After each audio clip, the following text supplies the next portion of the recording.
guys, what's up? Java coming right back at you. Hey, this is one of my first videos, and I'm telling you, we're getting right into it. Today, we're going to talk about 4 awesome strategies I learned in my first Catan national qualifying tournament ever. 4 strategies. You're going to want to know these 4 because I learned a lot, and man, every time I play now, I'm thinking about these 4. And yes, I learned more than that. We're going to limit it to 4 right now. We're going to do this. It's going to be awesome. Here we go.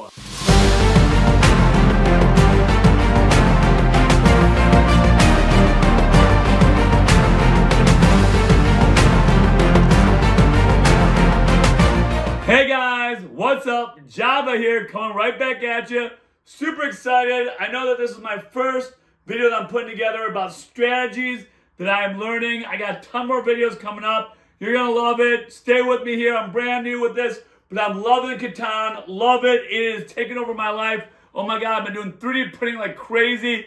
I'm telling you, this is gonna be a great episode. So stay with me here. We're gonna do awesome stuff. So to begin with today, what we're going to do today is that, as you know, hopefully you've watched, I just recently went to the Polar Vortex.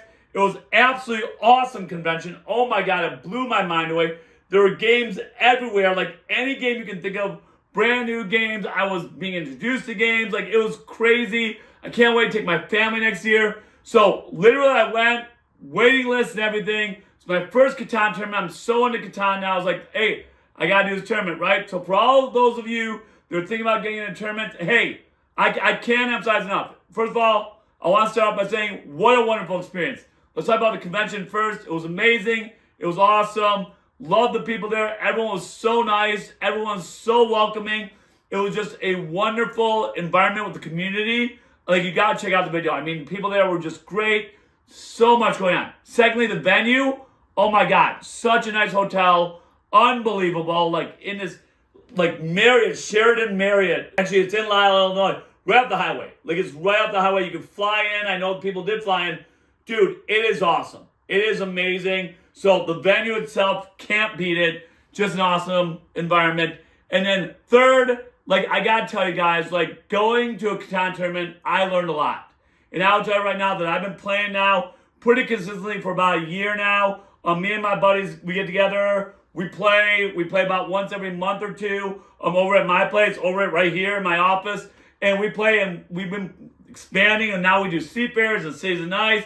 We've even started adding traders and barbarians. And I'll tell you right now that with these expansions, I don't even like the base game. Like, we don't even play that much anymore, but I know that that's what they are at the tournaments. I love that. But man, we love the expansions. We love how we've just been able to take it to a whole nother level. It's really difficult for us to go back to the base game. We do all the time. Don't get me wrong. Sometimes when we just want to play quick, we do. But I got to tell you, man, we're really into Catan. I'm really into Catan. I love it. That's why I started this YouTube channel. And I'm here for you guys. So I'm learning. You're learning. We're going to learn together. This is going to be an awesome ride. This is the first of many strategy videos. So I hope you are excited as I am. First things first. Going to these Catan tournaments, I will tell you right now that I learned more in the 3 games I played there. I played 3 games. 3 games of base Catan. You can see I got the base Catan all set up right here. We're going to go over this here in a minute with all the strategies. But I got to tell you, man, I learned more in those 3 games than I probably have over last year. I mean, that's probably not the case, but it was an immense amount of learning that I did in that short period of time there. And it was awesome. And I got to tell you, some of the things that I took away. First of all, the people that play there, everyone's cool. When you sit at the tables, right, like everyone, like I understand that we're all like playing against each other, right, and we're all opponents, but everyone's cool. I'll never forget what the guy, I believe his name was Mike, he sat right across from me in the first game, and again, my first tournament, and he said something that I think put everything into perspective for me as the day wore on, and he said within probably the first 2 to 3 minutes of the game when somebody else was making a move against him. And he goes, just play your game, man. And it really, take that in. It's not personal. I know sometimes when we play with our friends, we're like, why is he coming after me? Like, we take it more personal. But when you go to the tournaments, everyone, yeah, sure, you know people here and there, yes. And as I go to more and more tournaments, I'm sure I'll know more and more people. But the reality of it all is that everyone just got to play their game. Everyone's trying to win. And nothing's personal. I'll tell you right now, in 2 of the games, I got beat at the last second. I thought I had the game. I didn't take it personally at all. Not at all. Would I have with friends? Maybe. Like, maybe, right? Like, it's just different with friends, right? But I gotta tell you, that's one of the things I actually enjoyed about the tournament, right? Is that you don't take it personally. It's not personal at all. And so I really, really enjoy that. So first off, you learn a lot there. Secondly, it's not personal. You just go and you play your games. And I actually like that a lot. Like, don't get me wrong, I love playing with my friends. They're actually coming over soon. We're gonna play again. We do it all the time. I couldn't live without it. Like, that's what I meant. But I gotta tell you, these tournaments are pretty awesome. Now, of course, when you play them, it's a lot of people there. They want to get to the national qualifiers, right? They go there to qualify to go to nationals. You know what, man? I first of all, I'm not gonna get there. Okay, like, unless like I can like somehow pull this out of my hat, like, which I don't think is gonna happen. There's some really good players there. But secondly, like, that's not what it's about for me. Like, if I make a playoff, like, I'm happy there, right? And I think that would be a good first step for me. And I think that that's what people should go in with. And then if you can make it a semi, it's like, wow, that is amazing. And then, like, I talked to one guy that, you know, I played him in the second game, and he beat me really bad. And he said he went to nationals. He didn't win one game. He didn't win one game in nationals, and he was there for 2 days. You know, so, yeah, man, it's a whole different ballgame in nationals. And maybe, who knows, maybe in a couple years down the road, I'll be in nationals. Hey, and I'm open to it. Right now, I'm being very realistic with my expectations. And right now, I think that if I just make the playoffs, make the 16-person playoff, I think that would be a great first goal for me to achieve. And after that, maybe semis. And then we're talking about a while from now, maybe winning it and going to nationals, right? So keep things in perspective when you go. You know, make sure you learn a lot. Make sure you take everything in during the game. Make sure you go in and know that it's not personal. And then the last thing I want to tell you guys about, like, what you can gain from the experience there is to talk to people afterwards. Like, I remember after the second game, I mean, I got beat bad in the second game. I mean, I got beat down. Like, I think I got like 4 victory points, okay? It was really bad. It was really bad. The other 2 games I almost won. So, you know, you chalk that up, like, those 2 games I win, I'm in the playoffs, right? But that second game, but that was the game I probably learned the most, right? You always hear about that, like, losing is when you lose the most, and it's so true. So I gotta tell you what, man, I learned a ton. I learned a ton at that second game, and I'll never forget that when I went out, I was so, like, distraught, but, like, I used it as a learning tool, and the guys I played with, I was like, right away, I was just like, can we talk? And I even said, I'm like, I hope you don't mind, like, can you guys tell me what I could have done better? Because these guys, all the guys at my table had been to several tournaments. Like, some of them had been to, like, more than 10. This was my first one. So they knew their stuff really well. And they were giving me advice left and right, and they were, like, to help me out. And it was good. And they weren't, like, being, like, I mean, they're being so cool. Like, I really appreciate it. For those, and if you guys are listening, any of you 3 that I played with that game, man, I really appreciate the feedback. Because it was just awesome sitting around afterwards and getting the feedback. And a lot of that feedback today, I'm going to share with you. So, that's all the cool things about going to a tournament, right? All the cool things. Now, and of course, the last thing is that you're just playing Catan, right? You're playing Catan where people love to play the game, and I can't get enough. Like, I play on my phone now. Like, my wife is making fun of me. She's like, you're always on your phone. I'm like, I love Catan. Okay, I probably play like 2 or 3 games a day. I know, I'm crazy. All right, but now we're going to get into it. Let's get into it, okay? So there are 4 strategies that I learned while I was there at my first tournament. 4 strategies, and I probably definitely learned more, but I'm going to focus on 4 right now because I don't want to come overbearing in the first video here. I think we should focus on 4. I think 4 is a good number. So we're going to focus on 4. We got the board here. Just a couple things about the board. It's random, just like at a tournament. It's 3 random places with the hexes, right? 3 random maps. And so this is random too. I just like turn them over. I flip them over. I did that same thing with the numbers. And so this is what came up, all right? So we got that. So we're going to talk about the 4 strategies that I came up with. We're going to work on that. And we're going to go through them one at a time. I'm going to show you examples of those 4 strategies. So I think it's going to be awesome.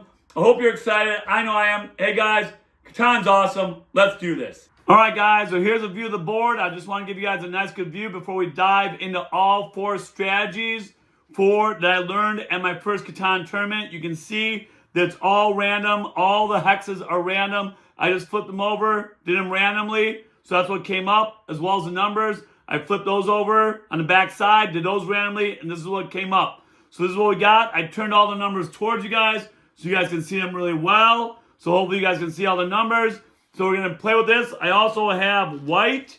So hopefully you guys can see these off here to the side. I am going to go with white here because I think that it will show up pretty well for you guys as opposed to blue or something else that may blend in a little more. So I think white will be pretty good to stand out for you guys as well. So here we go. We're going to dive in with the 4 strategies I learned in my first Catan tournament. Here we go. All right, strategy number 1. And we're going to work through this as if we're playing the game from beginning to end, the 4 strategies, and where they would probably come about throughout the game. So to begin with, we're going to talk about when you lay down your settlements. So when you're laying down your settlements, you got to think about what you want. So of course, the numbers matter, right? We all know that. I'm not going to spend time with that. We all know that. That could even be for another episode. But here now, we're going to talk about like what, as far as resources go, which ones matter. One thing that was said to me from the second game that I played by somebody was that we're talking about which resources are the best, which resources he feels and we feel like are the most important. And he argued to me wheat, and I would agree. I agree that wheat is probably the most important resource. And he made a good point, right? Because wheat is for everything, as far as everything except for one thing. The only thing it's not for are roads. But as far as settlements go, you need wheat. As far as cities go, as you know, you need 2 wheats, right? And as far as development cards go, you need wheat as well. So wheat is 3 out of 4. And I would agree with that. Now, that doesn't mean that if there was like 2 or 3 wheats together, I would go, I may think about that, right? But of course, I need a port probably in order to trade that in. But I think the key here is that wheat's important. So if I went, I would probably go, I'm looking at the wheats. Those are the first things I'm going to look at. And when I look at the wheats, I see an 11 here, I see an 11 here, and I see a 9 here. So of course, the 9 is the most attractive one. And so I see a 9, a 6, and a 10. They're all 3 different. I love this wheat, wood, and brick. So of course I can build roads. I think this is great. And of course, right by it, I can have a 3-to-1 port. I love that. And I got 2-for-1 wood over here. I think this is a great spot.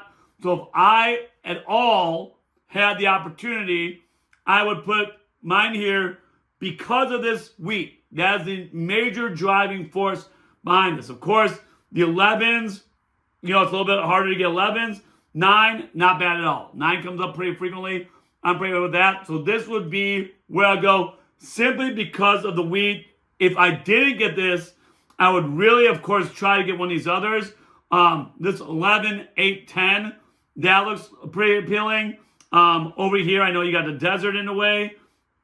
So you'd have to the 8's great. The 8's great. But, if you had to, then of course, you could go here, or maybe you go here and then work your way to 3-to-1. It doesn't really matter if you go here and here, right? Either way, you're going to get 2 resources. So I think that that's great. You could also come over here, 11, 11, and 3. You could do that as well. That's not bad. Could be better, but yeah. Point is, going back to my first strategy point, wheat. Find wheat, find out where the best wheat is, go there. So that is tip number 1. All right, guys, strategy 2 that I learned this past weekend at the Catan tournament. So here we are. We have now, I'm actually playing this out as if the blue went first, I went second, and then orange went third, green went fourth, and then, of course, we swing back around with the snake. He went second again, sorry. So I'm thinking about where they would go because, in my opinion, these are the best spots. So now it's my turn, okay? So I went second. So, of course, now I'm second to last again. So now you got to think about, okay, because the board's getting crowded. So, and I totally agree with this. You got to think about where you can go, because it's getting crowded, where you can go to find an open hex. That is the key, right? So if you're going to put one down, you got to be thinking about where am I going to put down? So hopefully I can move to another intersection of hexes and put down a settlement, which hopefully will eventually become a city. Now, let me give you some examples, right? Here it's pretty congested, right? So, but if you look over here, if I put one down here, Like, yes, I could go here, right? Same thing here. So if I go here, I can go back over here. So maybe I do that. 5, 2, and 11. That's not bad for the second time around. So a lot of these are already gone. Like I can't go anywhere here. I can't go anywhere here. Of course, I could go to a port now, but since I have these three, like nothing's going to come up. I don't have 2 of 1 resource. I could go to a port right now. But again, when you go to a port, don't forget, you get resources with your second placement. And B, like you're limiting yourself with 1 less resource you're going to get. So that's another big takeaway. So where are you going to put that you can move to another hex? And right now, what I'm thinking, and I know it's not the best place, but hey, that's what you get. Because you could also go here. Here's another place you can go. But again, we can work our way down to here. But a 3 and 2, that's not very attractive. Now, of course, the 5 and 3 is over here. So that's attractive. So you could go here and then work your way down to the 5 and 3. And now I know that he's probably coming for that. So, and he's got 1 step, like we'd be tied. So we could work that out. But again, we're fighting for that. I think what I would do, to be quite honest, is I like the 5 there. 11's not bad. So I'd probably go here. And I'd put this one here, hoping to get to this hex right there. That is probably what I'd end up doing. I know that the 8 and 11 looks pretty good if I go there. But the problem here is that where am I going to go from here? This is the only hex I go to. Otherwise, I'd have to come up here, which is great, which is fine. But this is so I'm looking for another 3 hex where I can get 3 resources. This isn't one. This is one where I can get to there. So now, of course, if I put this down, if I get screwed, because if blue now goes and he puts it down there, well, then that's on my hands. But, and I'll never forget, in that second game, he actually said to me, hey, do you want to work together a little bit so you and I can both benefit? And I actually said no, because I didn't know the rules of the tournament. I didn't want to be like that. So I said no. But this is probably where I go because I want to get that hex. That's one of the only left hexes, intersections, where I can get 3 resources, right? And that's it, right? And I know that 12 may not ever come up, or it may come up twice. Either way, this is a 3 intersection hex, and it's one of the only ones left. So I think that that's where I go. So that's strategy for your second settlement, really important. Let's go and move on. Strategy number 3. All right, guys, let's talk about strategy number 3. 2 to 1 ports. Cannot emphasize how important those are. So you gotta be strategic when you're putting down as well, because you need to work through 2 to 1 ports. And if you can see, I set the whole board. So I went ahead and put the blue down here. I think that's a really good spot. That's probably where I think they'll go. And I'm thinking they'll probably work their way to the 3 to 1. Maybe that's what I'm thinking. Or they can work their way to the 2 to 1 here because they have 2 woods, right? A 6 and 8, which is fantastic, right? They'll probably rack up with wood right there. So they can work to this. They can work to this. Both of them are really good. So that's where I put down. And maybe, maybe the guy would have even gone here. We'll just leave it. We'll leave it right there to begin with. But these 2 to 1s, can't emphasize them enough. And I really realize the importance of them as well, because again, the second game is where I learned so much. And even the third game, the guy that won, which by the way, he won right after I had to hand the win, and he got it. Like, so what happens is that there was a Monopoly played. I had to give up all my wood. I couldn't build, and so I was done, and so I lost, right? And it killed me. So here, the guy that won in the third game, he actually picked with his second settlement, he picked a 2 to 1 because he had 3 woods. He had 3 woods total, and so he went 2 to 1, and he won the game. And again, I would have beaten him if that Monopoly wouldn't have got played, but it is what it is. That's the way the game's played. That is what it is. But the 2 to 1 ports are so important. So why am I emphasizing that? Because you need to see where you can go to get a 2 to 1, and at least minimum of 3 to 1. But those 2 to 1s are so important. Like for me, let's go and take out my whites. I got a wheat, a wood, and a sheep. Over here, I got wood, I got brick, and I got sheep, right? So yes, I would definitely want to get to at least 1 of the 3 ones. But really, I got 2 wheats, but I have 2 woods, 5 and 6. So I think between me and him, it's a race to get to this one, right? Because I just got to put 1 more down. He's got to put 1 more down. So I would want to try to get this one as soon as possible. That's probably where I'd make my first run to get to these 2 to 1 because those are huge. I mean, 2-1 is enormous. And let's be honest here, you're probably not going to get all 5 resources with the 2 place downs. A lot of people don't. So that's when those 2-1 ports come in so handy. Like right now, I'm not on ore. I have no ore. So if I don't get ore, I can't get cities. So I need to get to this because with these 2 great numbers, I could trade in for ore. So it's going to be really, really hard for you to get all 5 resources with your 2 place downs. So that's why it's also important to get to 2-1s. So again, strategy number 3, can't emphasize 2-1 ports, super important. Work your way to them, strategize. Let's go move on to strategy number 4. Okay guys, welcome back. Last strategy here, strategy number 4. So this one, oh my God, this one guy argued to me that in the second game that I got beat, where I only got 4 victory points. He said if I would have done a move like this against a guy that won, he thinks that I would have won. He thinks that is how critical the play would have been. Because here you can see, and I know I alluded to this earlier, so you can see the blue is going after 2-1 because he's got 2 woods. Now, I am also here, and I could also get that there too. So, of course, we can both get the spot, but sometimes I may not be able to have the resources in order to get this right now, right? So one thing that he told me is like sometimes you just got to block the guy. Sometimes you just got to block him because if he gets that port, he could cash in with an 8 and 6. He could just bring in wood all day long and cash us. And that is how the second guy won. Like, oh my God, like I remember he threw down 3 sets of cards on one hand to get like a road, a city, and a settlement. I kid you not, to help him win. So yes, like if it was my turn and if I was able to, like if I had a development card or something, I would do this. Because now he's blocked. Now he's completely blocked. No, I don't have a settlement yet. I can come back for that. But now he's blocked, and that is more important. Like, yes, I want to put a settlement there. I know I could take that away from him. But if I don't have the cards, and if I'm able to at all block him, I need to block him.